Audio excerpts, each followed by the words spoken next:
तो सोचिए जरा, क्या होता है जब कोई सदियों से चली आ रही परंपरा को सीधी चुनौती दे दे। ये कहानी है गर्व और विनम्रता की, एक देवता के अहंकार की और एक बच्चे के सीधे साधे तर्क की।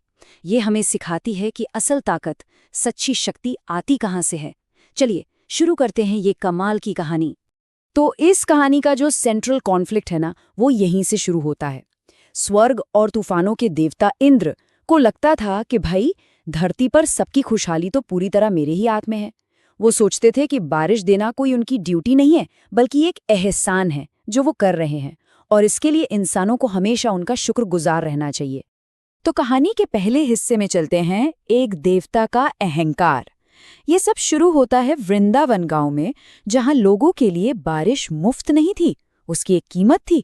ये कोई खुशी का त्योहार नहीं, बल्कि एक मजबूरी थी, एक डर था जो हर साल एक रस्म के रूप में सामने आता था। तो होता क्या था, हर साल गांव वाले मिलकर इंद्रदेव को खुश करने के लिए एक बड़ा सा यज्ञ करते थे। ये एक तरह की डील थी, समझ लीजिए, जो डर और कर्तव्य से पैदा हुई थी। बिल्कुल वैसे ही जैसे राजा को टैक्स भरना पड़ता है ना, बस ये इंद्र को दी जाने वाली पूजा थी, ताकि जिंदगी देने वाली बारिश समय पर मिल जाए। अब आते हैं दूसरे हिस्से पर, एक बच्चे का लॉजिक। और तभी इस सदियों पुरानी परंपरा के बीच एक बालक कृष्ण एक ऐसा सीधा सा सवाल पूछते हैं कि पूरा सिस्टम ही हिल जाता है। कृष्ण पूछते हैं, पिताजी, बारिश देना तो उनका काम है, उनकी ड्यूटी है। हम उस जमीन की पूजा क्यों न करें जो हमें सब कुछ देती है। अब ये सिर्फ एक बच्चे का सवाल नहीं था, ये एक ऐसी सोच थी जो सब कुछ बदलने वाली थी। कृष्ण का लॉजिक न बिल्कुल सिंपल था। एक तरफ है इंद्र, जो दूर बैठे हैं और अपनी ड्यूटी करने के बदले में पूजा मांग रहे हैं, और दूसरी तरफ है ये गोवर्धन पर्वत, जो बिना कुछ मांगे हमें सब कुछ दे रहा है। गायों के लिए घास, पीने के लिए पानी, खेतों के लिए फसलें और फल। तो सोचिए, असली पूजा का हकदार कौन हुआ? और कृष्ण के इस तर्क में इतनी सच्चाई और सरलता थी कि गांव वाले मान गए। उन्होंने फैसला किया कि अब से पूजा इंद्र की नहीं, गोवर्धन पर्वत की होगी, क्योंकि वही तो उनकी जिंदगी का असली सोर्स था। अब उनकी भक्ति डर से नहीं, बल्कि दिल से निकली एक कृतज्ञता थी, एक शुक्रिया था। तीसरा हिस्सा, तूफान का प्रकोप। लेकिन जब इंद्र को ये खबर मिलती है ना कि उनकी पूजा कैंसिल करके लोग एक मिट्टी के ढेर को पूज रहे हैं, तो उनका ईगो, उनका अहंकार बुरी तरह से हर्ट हो जाता है। और जब एक देवता का ईगो हर्ट होता है तो तबाही आती है। इंद्र का गुस्सा 7वें आसमान पर था। वो अपने सबसे खतरनाक, सबसे पावरफुल तूफानी बादलों, संवर्तक को बुलाते हैं और ऑर्डर देते हैं, जाओ और वृंदावन को डुबो दो। इस गुस्ताखी के लिए वृंदावन के लोगों को सजा दो। ये सिर्फ बारिश नहीं थी, ये एक सजा थी, एक देवता का बदला था। देखिए, चीजें कितनी तेजी से बिगड़ती हैं। पहले एक देवता का अपमान, फिर एक भयानक आदेश, और उसके बाद सीधे वृंदावन पर कयामत। इंद्र के गुस्से ने एक ऐसी आपदा ला दी जैसी किसी ने पहले कभी नहीं देखी थी। गांव वालों का हाल बस पूछिए मत, दहशत में थे सब।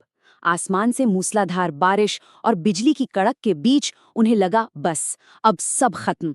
एक गुस्से में भरे देवता के सामने वो बिल्कुल लाचार थे। अब आते हैं चौथे हिस्से पर, गोवर्धन चमत्कार। जब लग रहा था कि अब कुछ नहीं बचेगा, तभी एक ऐसी चीज हुई जिसकी कोई कल्पना भी नहीं कर सकता था। एक ऐसा चमत्कार जिसने पूरी कहानी ही पलट दी। लेकिन सवाल तो वही है, एक देवता के प्रकोप के सामने एक छोटा सा बच्चा भला कैसे बचाएगा सबको? जब आसमान ही टूट पड़ा हो तो एक इंसान क्या ही कर लेगा? कृष्ण उस पूरे पहाड़ को, गोवर्धन पर्वत को, अपनी छोटी उंगली पर उठा लेते हैं। हाँ, बिल्कुल सही सुना, वही पहाड़ जिसकी पूजा करने को कहा था, अब वृंदावन के हर इंसान और जानवर के लिए एक विशाल छतरी बन गया था, जो उन्हें इंद्र के क्रोध से बचा रही थी। और ये कोई एक पल का चमत्कार नहीं था, बिल्कुल नहीं। पूरे 6 दिन और 6 रात कृष्ण ने उस पहाड़ को उठाए रखा, और इंद्र का तूफान उस ढाल से टकरा टकरा कर हारता रहा। अंदर वृंदावन के लोग बिल्कुल सेफ थे। ये दिव्य शक्ति का एक अविश्वसनीय प्रदर्शन था। तो उन 6 दिनों के बाद तूफान आखिरकार शांत हो ही गया। इंद्र की सारी ताकत खत्म हो चुकी थी और अब वक्त था एक सबक सीखने का। कहानी का 5वां हिस्सा, विनम्रता का पाठ। यहाँ तक कि इंद्र के सबसे शक्तिशाली सेवक संवर्तक बादल, उन्होंने भी हार मान ली। उन्होंने इंद्र से साफ साफ कह दिया कि हम सबकी ताकत मिलकर भी कृष्ण के सामने नहीं टिक सकी, हम हार गए हैं। इंद्र की हार अब पूरी हो चुकी थी। अब इंद्र खुद कृष्ण के सामने आते हैं। उनका अहंकार, उनका घमंड चूर चूर हो चुका था। वो अपनी गलती मानते हैं, समझ जाते हैं कि उनकी अपनी शक्ति भी उनकी नहीं है, वो भी कहीं और से आती है। वो कहते हैं, मैंने बहुत बड़ी मूर्खता की, मैं तो ये भूल ही गया था कि ये शक्तियां भी मुझे आप ही से मिलती हैं, मुझे माफ कर दीजिए। और कृष्ण का जवाब वही इस पूरी कहानी का निचोड़ है, उसका सार है। उन्होंने कहा, तुम्हें अपनी शक्ति पर बहुत अभिमान हो गया था और मैंने ये सब इसलिए किया ताकि तुम्हारा अभिमान तोड़ सकूं। तो ये सजा नहीं थी, ये एक सबक था।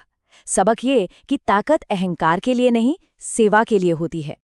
और ये कहानी अंत में हमें एक बड़े सवाल के साथ छोड़ जाती है। असली ताकत आखिर है कहाँ?